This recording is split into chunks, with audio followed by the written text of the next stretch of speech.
From the burning mazes of the Sonoran Desert to the slot machine-clad boardwalks of New Jersey, it's the Imaginarium with Scott and Todd. I'm Scott Colbert. And I'm the horror nerd, Todd Staruch. And this week, grab your jock straps because we're going to talk about the Super Bowl.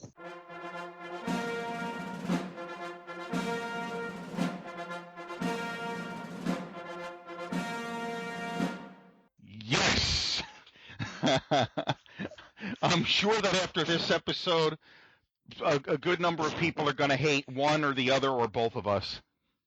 Primarily, we're going to be talking about the controversy surrounding the halftime show with Beyonce.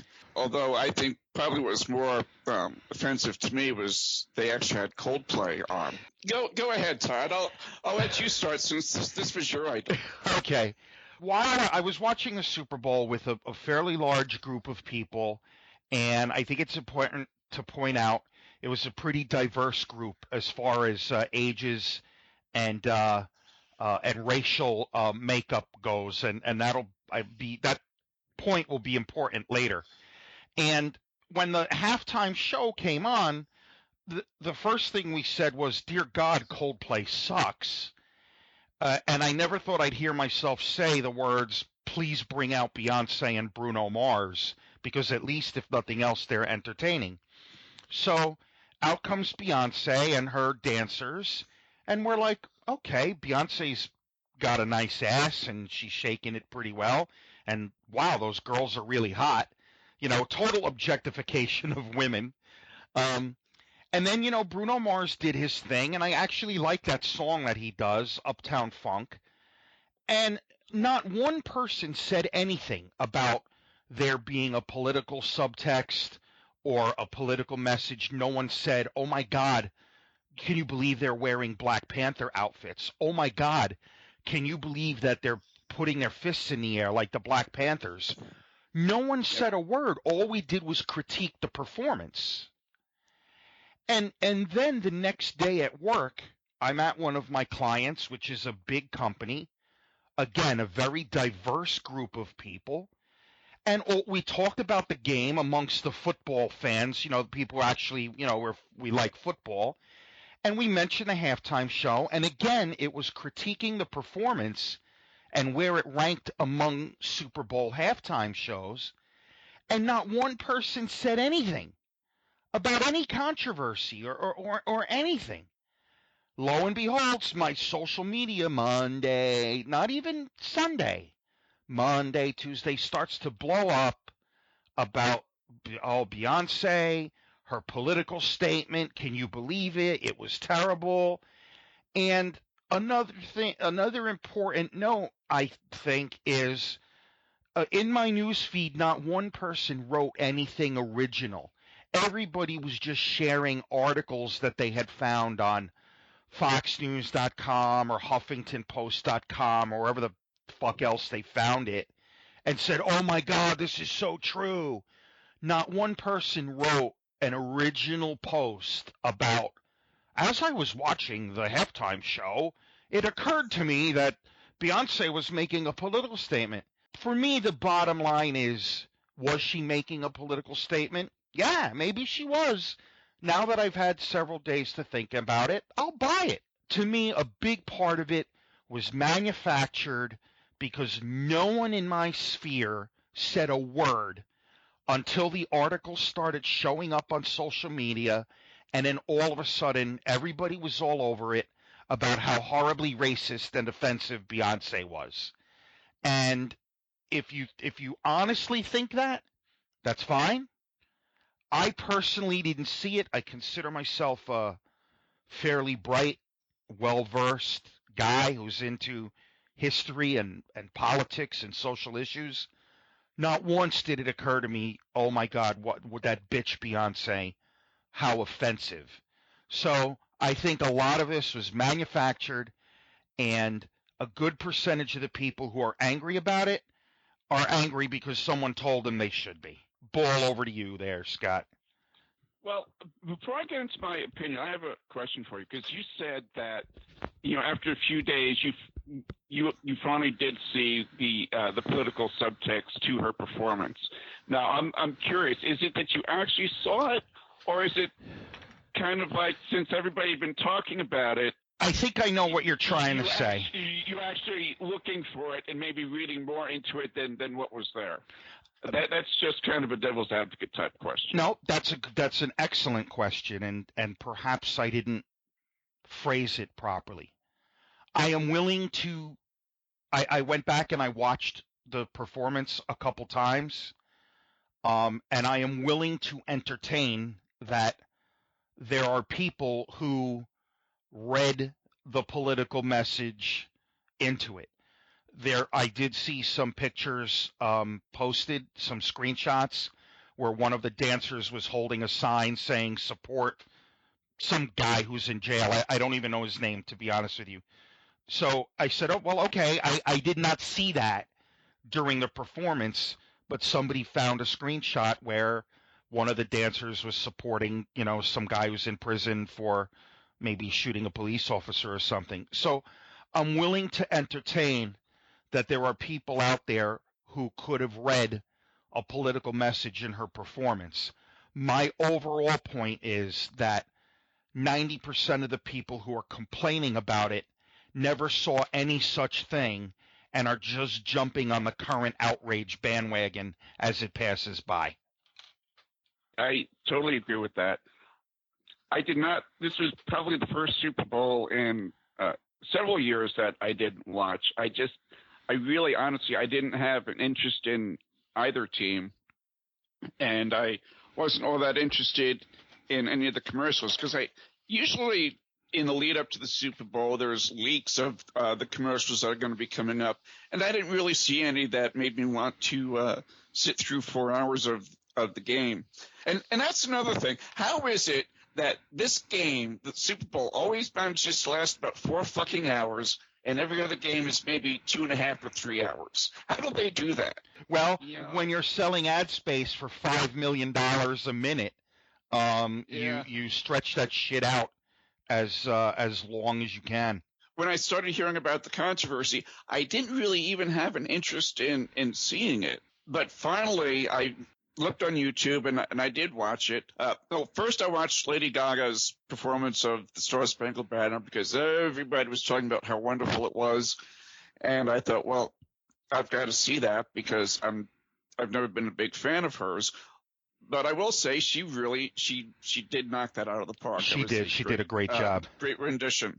And then I watched the halftime show, and I give Coldplay a little bit of shit at the beginning, but they weren't bad. They were enjoyable. Not necessarily the kind of music that I would listen to, but for a halftime show, that's kind of what you expect to hear.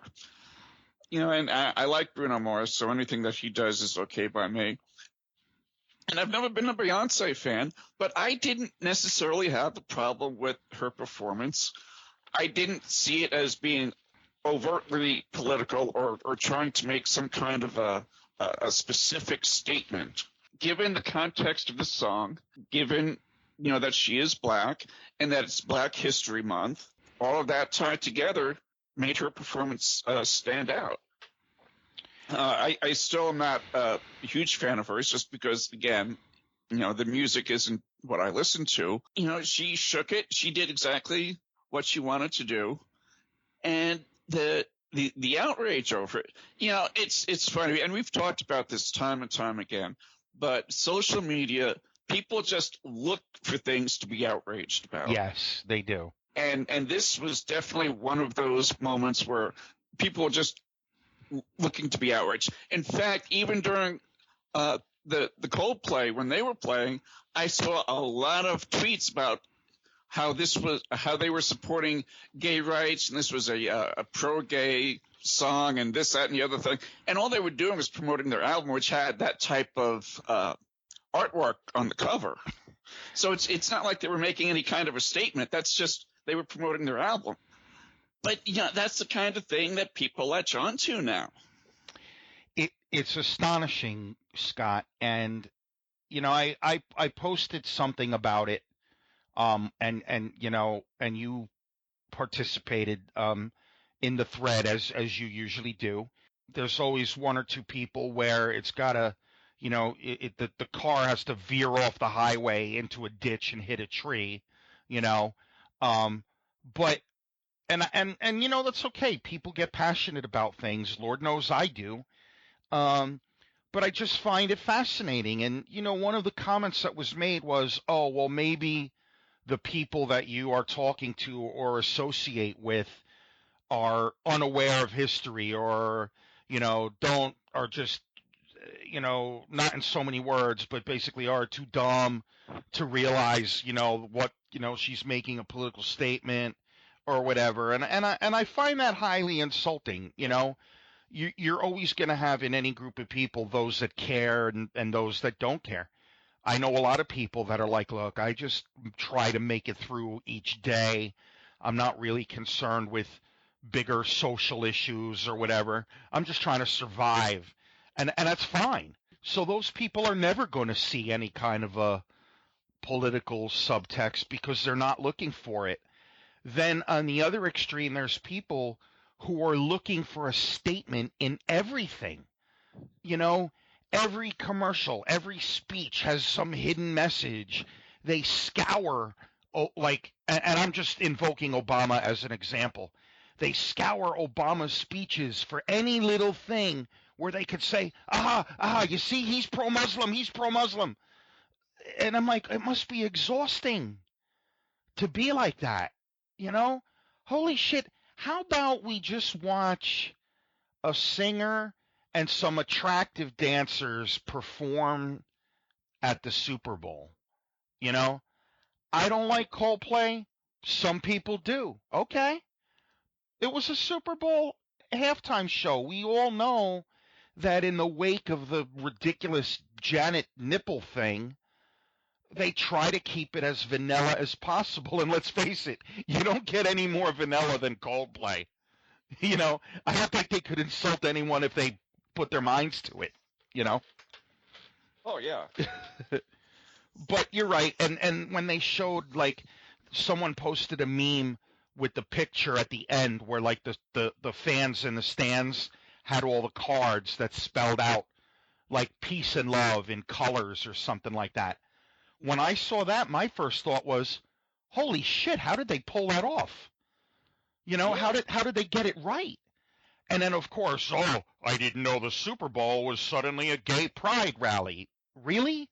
Why don't you just go kill yourself, asshole? Because you have nothing valuable to offer society if that's all you can come up with, Sorry, I'm a little on fire about some of this stuff. Well, it's fun, because people act like this is the first time that there's been some type of a controversial halftime show.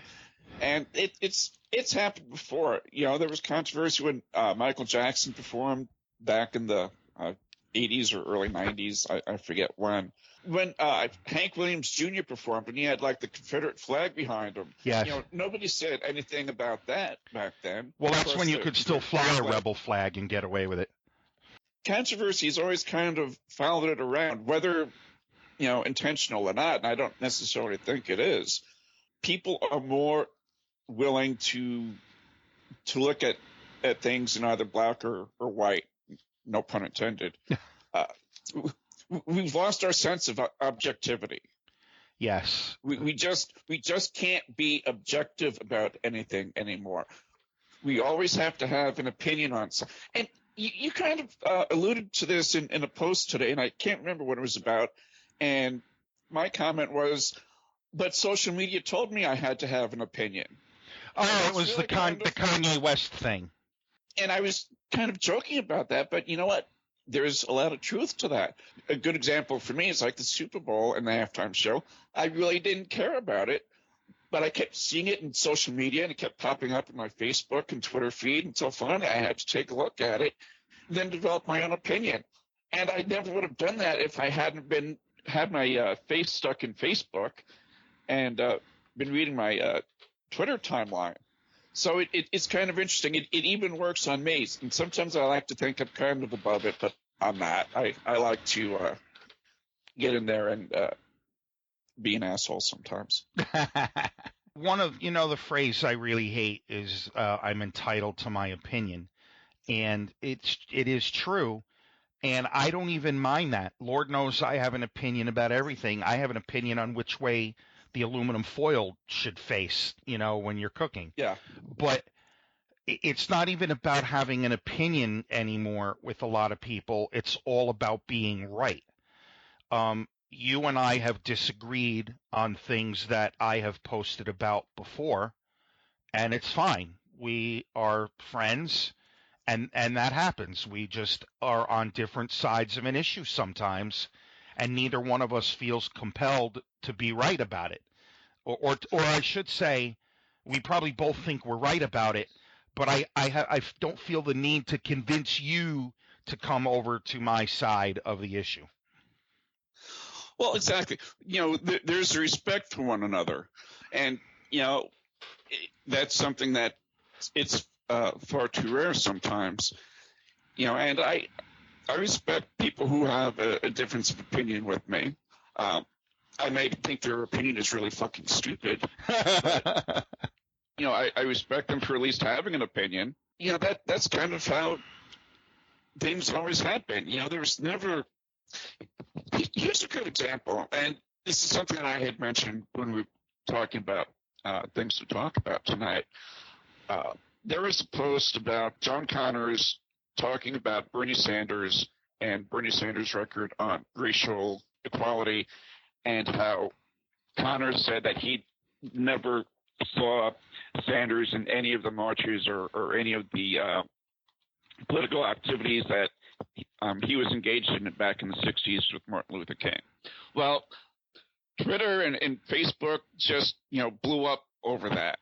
And it was just almost, I don't want to say a throwaway comment, but he was saying it just, matter of fact, it wasn't necessarily a dig or anything like that. He was just saying, no, I don't remember, ever seeing him at any of these. I do remember seeing Bill and Hillary at these, the marches and whatever. There was a comment that somebody had made, and basically they said that Democrats don't care which one you vote for, just as long as you vote blue.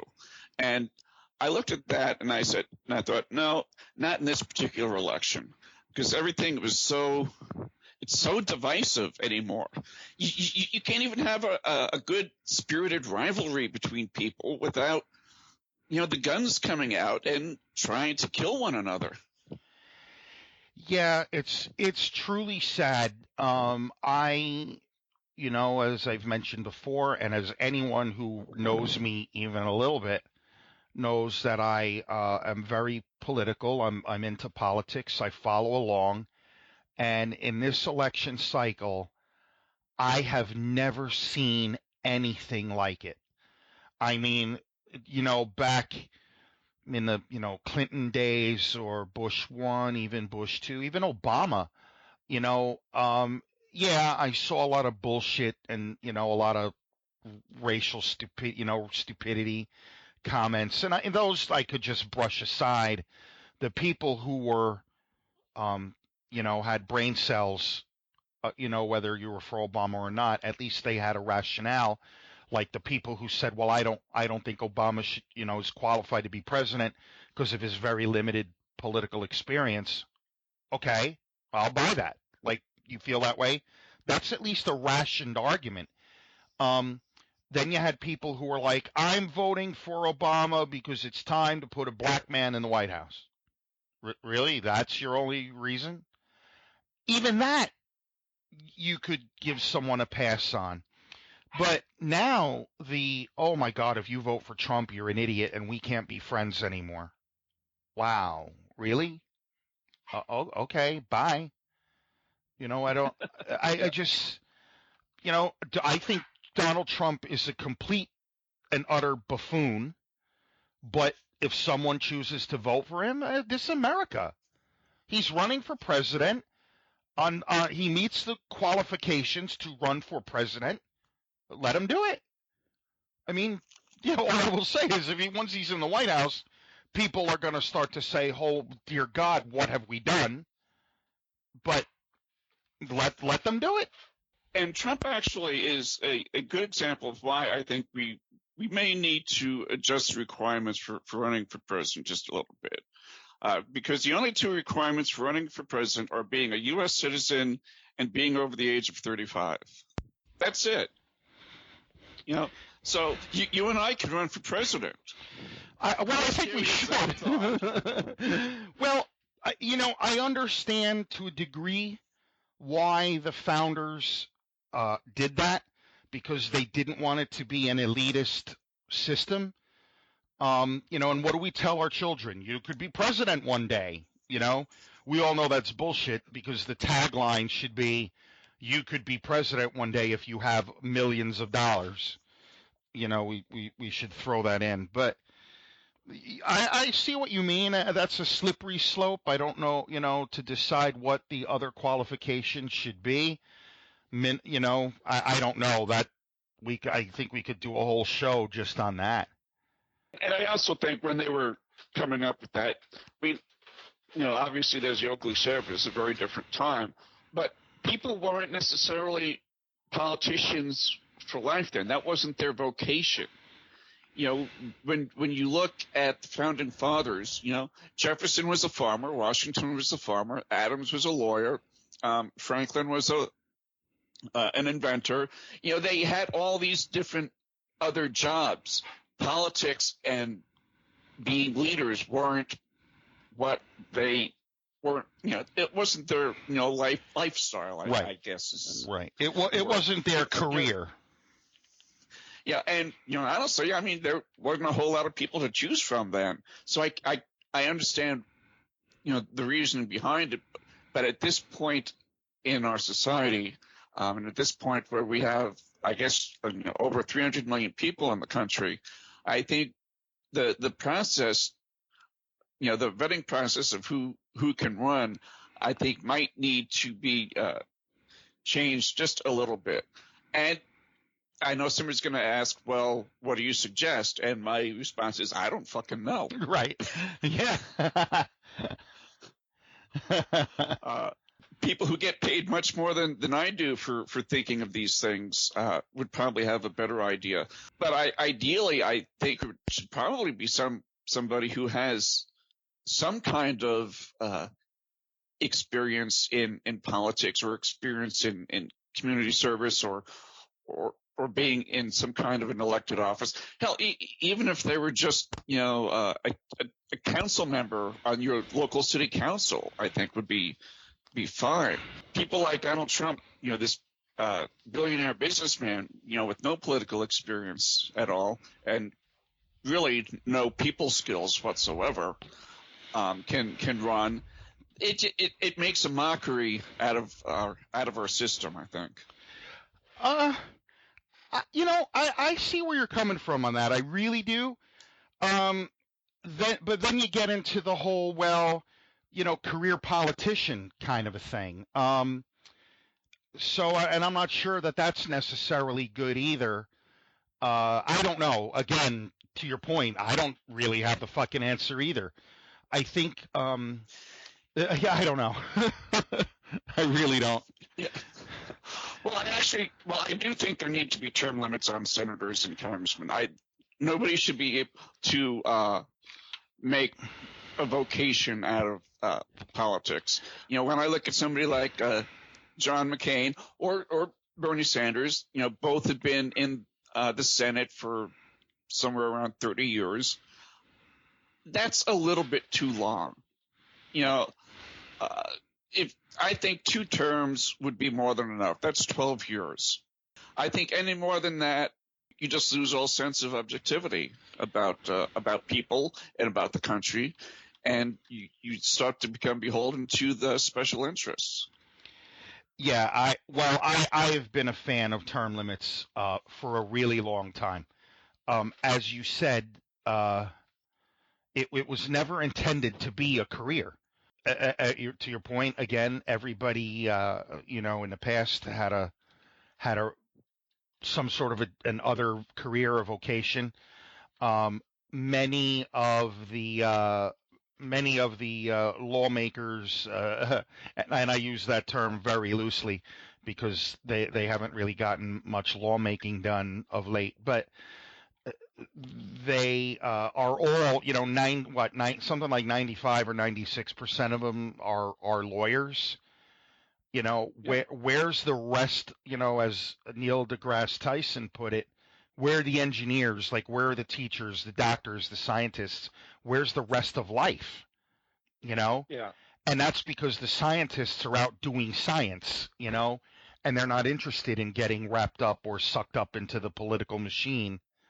Well, I think if we had term limits, I think a lot of the graft and a lot of the stuff that you see with the big oil companies, trying to buy votes in the Congress, I think a lot of that would go away. If people know that they've only got 1 or 2 terms, I don't think there would be as much corruption as there is now. I could very well be wrong about that, and I probably am, but that's kind of what I think about that.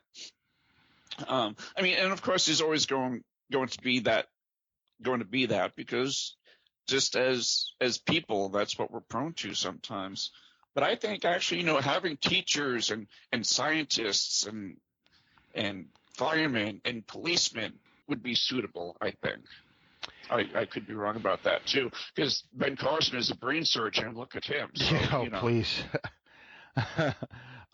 See, for me, I like term limits for a little bit different reason.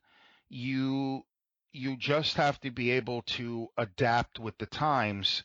Like, to your point, you have people who have been in the Senate or in Congress for 40 years. The world and society changes, and yet they're still sort of wrapped up in their old way of thinking. And I'm sorry, a guy in his 70s or 80s, a person in their 70s or 80s, I don't want to get flamed for being misogynist, has no idea what my life is like as a 47-year-old or what a 28-year-old's life is like. I think you just get more diversity and better viewpoints if you had term limits. If you're in Congress and you don't know what the price of a loaf of bread is, you need to get out. Yeah. Yeah. And honestly, I bet you if you ask everybody in Congress, Senate and the House Representatives, how much a loaf of bread is, I would bet at least 75% wouldn't know. Yeah, I'll buy that. You know what? I probably don't even know. Like, I probably couldn't even tell you, come to think of it. Uh-oh, that rules me out. Sorry, folks, I'm not running for Senate. Sorry, you heard it here. But you're also not, responsible for whether, citizens programs like food stamps and things like that, get funded or not. This is true. If you have the responsibility of allocating money for assistance programs like that, you damn well better know how much things cost, and not just say, "Oh, well, they're eating steak and lobster." When I know damn well most people who get food stamps are not eating steak and lobster because they're not getting very much in food stamps because they keep cutting it. Yeah, you know something, Scott? It's interesting that you just brought that up because I was involved in a thread today on Facebook about one of my favorite topics, and that's drug testing for welfare applicants. I am tired of the demonization of the working poor in this country. Are there people who game the system? Yes, there are. I have had people in my own family that have been happy to sit home and collect unemployment or what have you rather than go out and work. This suggestion that people applying for government assistance are more suspect of being drug addicts than anyone else is ludicrous. And the debate that I had on Facebook was it was comical because it's always the same. I present case study after case study where these programs have failed because it turns out that the rate of drug use among welfare applicants is either equal to or below that of the general population. And the cost of doing the testing has far outweighed the benefits saved by denying assistance to these people. And it happens every time. The person I'm debating will come back and say, well, numbers can say whatever you want them to say. And I'm like, no, numbers don't say anything. People do. Percentages are percentages. If you drug test 100 people and 5 of them test positive, that's 5%. I can't manipulate that the way I can spin it any way I want. Someone will spin it one way, someone will spin it another way. But the numbers are the numbers, you know? And time again, these programs fail, and it's just more of the demonization of the poor in this country. And I just think it's ridiculous. We look for ways to kick these people instead of saying, how can we lift them out of poverty? The last thing I'll say about it is, I'm sorry I'm taking up so much of the time, but let's say you do want to test welfare applicants for drug use.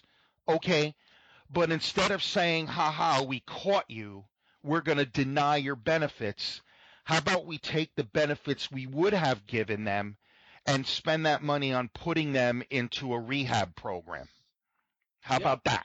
But no, God forbid we should actually try to help somebody lift themselves out of poverty. All right, I'm done. Oh, no, you're absolutely right about that. And they had drug testing for welfare recipients in Arizona.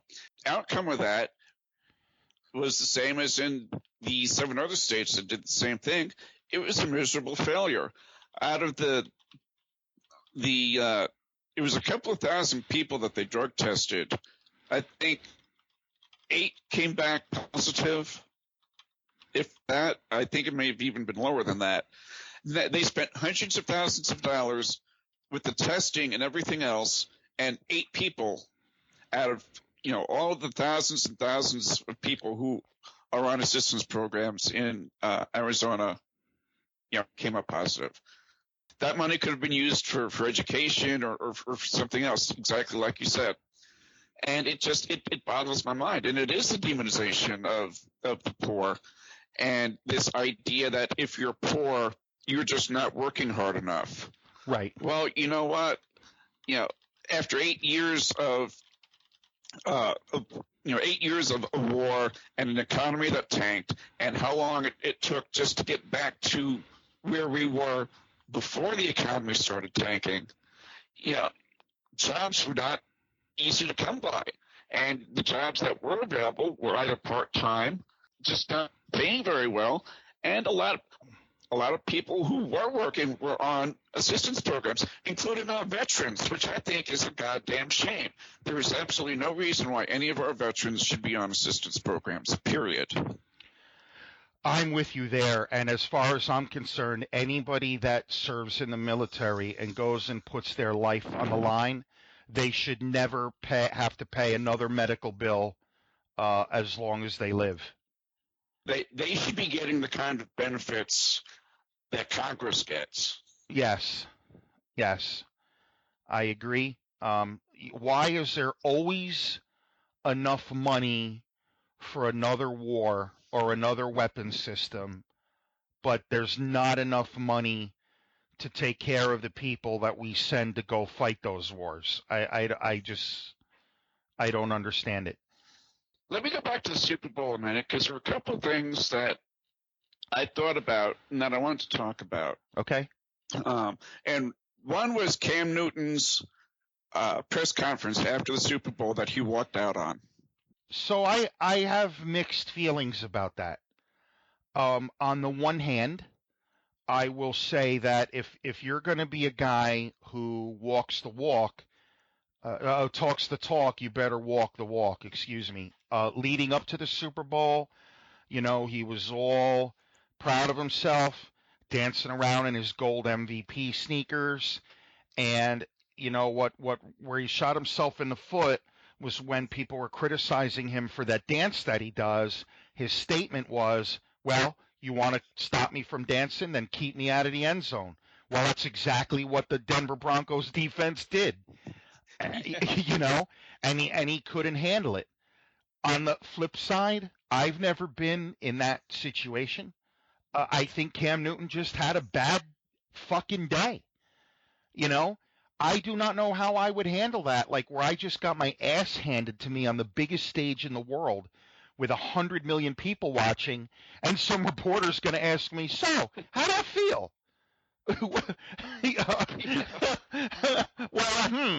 let me think. So I think he brought a lot of it on himself, but by the same token, I'm like, all right, the guy didn't murder someone. Let's give him a little bit of a break. Yeah, I think I'm kind of falling into that camp too.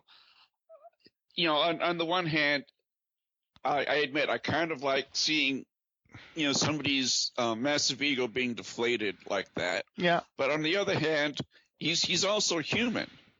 Football has become more than a sport. You know, it's more, it's entertainment. It's become almost like a carnival-like atmosphere, and the players are expected to, you know, do more than just play the football. I think some of these players just aren't really equipped to deal with the press or to deal with other people. You know, they're football players. You know, they're not. You can't expect them to be, you know, eloquent and hold their temper and not get angry when somebody pushes them on something, particularly after you lose a game, you know, in front of a billion people or however many people tuned in. You know, so I kind of understand where he's coming from. But on the other hand, yeah, I'm not going to feel that sorry for him. No, look, at the end of the day, you know, he's going to go cash his multi-million-dollar game check. Well, you know, he can cry himself to the bank.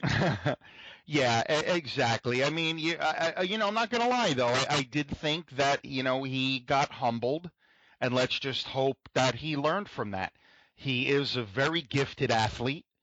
I think he's got a lot of success ahead of him, you know, in the NFL. So let's just hope he learned something from it. Yeah, I'm absolutely not taking away any of his talent because he didn't get to where he was by not being a good player. That's for sure. Exactly. You know, you don't go 15-1 by being a shitty quarterback. Exactly. The other thing that I thought was interesting that people got their panties in an uproar over was they also interviewed Peyton Manning after the game, and he said that he was you know, asked him what he was going to do now. He was going to have a couple of Budweisers. And all of a sudden, you know, he became a shill for Budweiser. You know, that's what the internet decided, that he was just being paid by Budweiser to say that. And I thought, you know, that's just, yeah, all of a sudden everything is that Mel Gibson movie Conspiracy. Oh, yeah. You know, I thought it was silly, but by the same token, I do think he needs to be careful. He's been in the league a long time. It is NFL players are not allowed to promote alcohol or cigarettes. So I was a little surprised when he said it. I was a little surprised that the owner of Papa John's was on the field after the victory, and it was the first person that Peyton Manning hugged. I thought it was all very weird. I know Peyton does a lot of endorsements, and I don't have a problem with that. Sports is about money, let's face it. But it just seemed a little much. Like you were just the oldest quarterback to win the Super Bowl. You finally got that elusive second victory, and there, you know, right on the world stage, you have two obvious corporate connections, Papa John's and Budweiser. It was just weird to me more than anything. I thought it was an odd choice of words, but you know, I probably would have just said a Bud, But then, of course, people might have thought he meant smoking pot. Yeah. Denver, it's legal there. But it's just one of those things that people blew up out of all proportion. And it's not like Budweiser does not need Peyton Manning to mention them after the Super Bowl to get sales. They do very well, thank you very much. They don't really need his endorsement. Yeah, I mean, again, you're right. To your point, more manufactured outrage. Like I said, when I was watching the Super Bowl, a couple of other people mentioned that they thought it was weird, and one person I was watching with did point out, like, wow, like is he allowed to say that? Like, did he just screw up? Like, and who knows? He might actually get fined for that, because they're not supposed to endorse tobacco or alcohol products, which I find funny because Budweiser is a huge sponsor of all of these teams, but the players themselves are not allowed to promote it. I think that's kind of silly, but that's how it is. My personal opinion, what I think happened was, because when you look around the stadium, they've got all these huge banner ads all around. I wouldn't be surprised if they're asking him that question, and he's looking in the camera, and behind the camera there's probably a huge fucking Budweiser thing, and subconsciously that's what just came out because he was looking at the banner ad. Now I have no idea if that happened, but that's just my opinion. No, but I'll buy that. I mean, it's as good an explanation as any. Let's face it, Again, Scott, like we've been saying for the last, for the entire show, for every person who has a well-formed opinion and a well-thought-out, perspective, there's 99 people that are just jumping on like whatever popped up in their news feed that day and saying, okay, yeah, wait a minute, I am outraged by that. At least be original. Like if I had seen, even Sunday night, like, okay, here comes the halftime performance. It's now 20 minutes later, and up in my news feed, someone had posted, oh my God, like, can you believe it? Like Beyonce just referenced the Black Panthers. I can't believe she made such a political statement. I could accept that. You know what I mean? Because somebody made an observation that they felt that they saw. But I didn't. I'm sorry. Circling all the way back to the beginning of the show, I didn't see any of that. I saw a bunch of reactionary bullshit. Going back just a little bit to the thing about drug testing welfare recipients, when you bring out these statistics that it doesn't work, and somebody says, well, we'll prove it, and you show the sources for it, they still don't believe it. And they still want to hold on to their opinion, regardless of, as you said, the facts are staring them in the face. Things can be manipulated to a certain point, but numbers are numbers, and they can't lie. Exactly, Scott. That's where we are today. Facts don't matter anymore, especially when they don't fit someone's predefined narrative. This person I was debating with had it in his head that welfare recipients are just leeches sucking off the system, and they deserve to be drug tested. And there was nothing that I could show him. I cut and pasted 3 articles from 3 different states that outlined the fact that the program had failed, and the response was, look, I'm not going to go digging through articles about this. The minute you say that, you're telling me I don't care what the truth is. It doesn't fit my narrative, so I'm going to ignore it and just go with what I want anyway. And that's where we are today.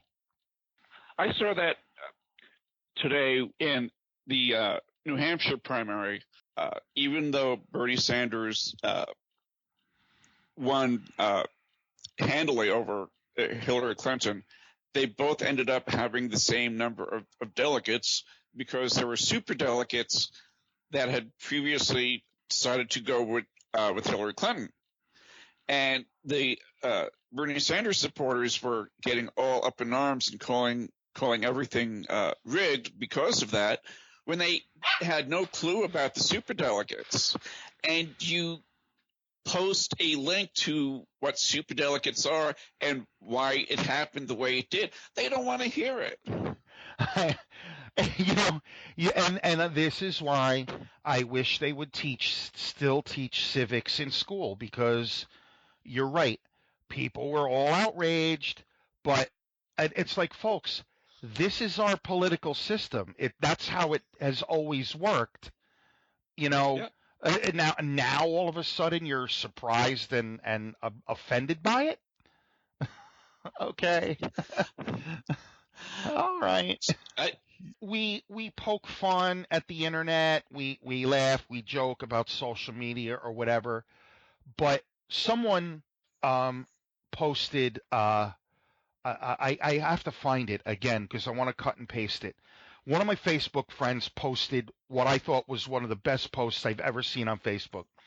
She said, we all bitch and moan about social media and this sucks, that sucks.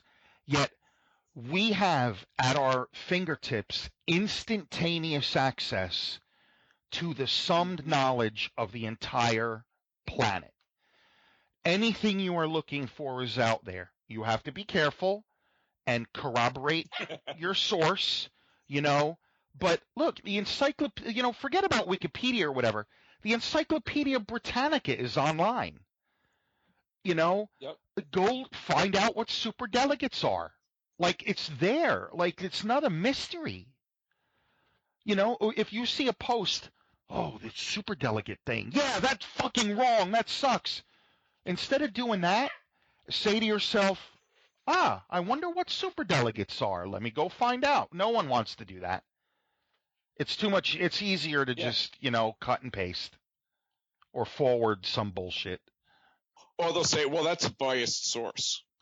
Oh, that's my favorite. That's from the left or that's from the right. You can't trust that. Yeah, that's my favorite. Snopes is bull. You can't trust Snopes because they have an agenda. Oh, and your blogger that you are sourcing doesn't have an agenda? I mean, are you serious? Okay. All right, you're right. You got me. You win. Yeah. Well, when you slam my source, but you quote Breitbart.com as your source, then we have a little bit of an issue. Yeah, it's like, come on, you're killing me. I mean, you're killing me. Like, look, any source is potentially a good or a bad source, Like I said, corroboration. Like, if you go, I'll pick one out of the air, HuffingtonPost.com. All of my conservative friends fucking hate HuffingtonPost.com, but then they'll refer me to FoxNews.com. Okay, yeah, because they don't have a bias. But when you can find 4 or 5 sources that corroborate what you're looking for, then you have to start thinking, I think this might be true. I always try and look for either a Reuters story or something from the UK or BBC to link to, because I know whatever U.S. site that I link to, whether it's Huffington or whatever, somebody's going to say, well, that's got a bias. But when you talk about Reuters or some of the other news wires or BBC, people aren't as inclined to say, well, they've got a bias, because they're actually really just pretty objective, or as close to objective as you can be. I know we're starting to run out of time, but a good friend of mine made a good point to me some time ago. He said, there was a time in this country where newspapers and pamphlets and magazines were biased, and everybody knew it. There were publications that were strictly Federalist or strictly Whig or Republican or what have you, and you knew it. And then you had the alternative publications that had the opposing viewpoint, and it was up to the individual to weigh each other and come to their own conclusion. So I don't even mind some quote unquote bias, if you will, if it still rings true. I mean, Yeah. In Congress, the congressional record is kept. Every word is recorded, and it's available in written and audio form. So when someone is making a speech on the floor of the Senate, you can go and find out exactly what they said. You don't have to rely on some blogger or something to quote it. Go and find it for yourself exactly what that senator or that congressperson said. There's no need for speculation. It's all recorded. Yeah, but that means you've got to type in a website and then click on things, and you know how much work that is. I know. God, what was I thinking? You're right, Scott. Let me go to memebase.com and I'll get some stuff there, and I'll be fine. Oh dear. Okie dokie. Well, I think that's probably a good place to stop our bitching. I think so. I need to just go look up some pictures of hot women on the internet and make myself feel better. Speaking of hot women, I want to wish a speedy recovery to Jennifer Valdez, who's been one of our guests on the show and a good friend, to you and to me, who had knee surgery yesterday. Hope she's doing well with that, and we're all sending good thoughts out to you, Jennifer. Absolutely. Get well soon, Jen. Next big shindig is coming up. Yeah. Cafe Z. Yep. Shameless self-promotion alert. Grindhouse Nights at Cafe Z is coming up Saturday, February 27th in Union, New Jersey. I've been promoting the hell out of it on Facebook, so there's no excuse for anyone in the area to not be there. It's a lot of fun. And go check it out. If you're in the area, the tri-state area, please go and have some fun, because every time I see the pictures from one of the Grindhouse nights, I always get jealous because they just look like a total blast. And I know they are because you keep getting more and more people going. Yeah, I just realized that it is now I'm going into my fourth year of running this event, and I am still somewhat amazed and humbled by that fact that an idea that I just threw together on advice from a good friend has turned into what it is today. I get to do a lot of cool stuff. I get to do this show with you. I get to host events. I really am fortunate, which is why I try to just bitch about the things that irritate me in life instead of bitching about my life. And you got to be a judge at Macabre Film Festival. Yeah, which is always a lot of fun. I get to see the most amazing indie films that are out there. I encourage everyone to get involved in the indie film community, no matter where you might live. There are a lot of good Hollywood films. Don't get me wrong. I'm still a big fan of Hollywood. I go to the movies a lot. I see a lot of movies. But there are some amazing independent films being produced. Just go out and find them. If you're tired of what Hollywood is churning out, then you really do need to support indie movies, whether it's local or national or wherever. I think it's important to support them because otherwise you're going to be stuck with Michael Bay, and nobody deserves that. No, not at all. This is actually the second podcast I've recorded that I've signed Michael Bay. I'm waiting for a cease and desist order. Listen, I will testify on your behalf. Don't worry. I'm not sure if that will help or not. Listen, exactly. Well, and on that note, if you like the Imaginarium, please go ahead and rate us and leave a review for us on iTunes, and make sure you check out the other podcasts at thesupernauts.com. We have a lot of other great shows, not just mine, and not just Weekday Matinee with Zuri Janda and myself, where we talk about movies. And we had one of my favorite episodes, the VD episode, came out last Monday. Nice. Where we talked about our favorite romance films, and we talked about well, I won't say who, but one of us got crabs. Wow. Wow. So that's a show that you definitely want to listen to. Absolutely. And until next time, may all of your journeys be filled with pure imagination.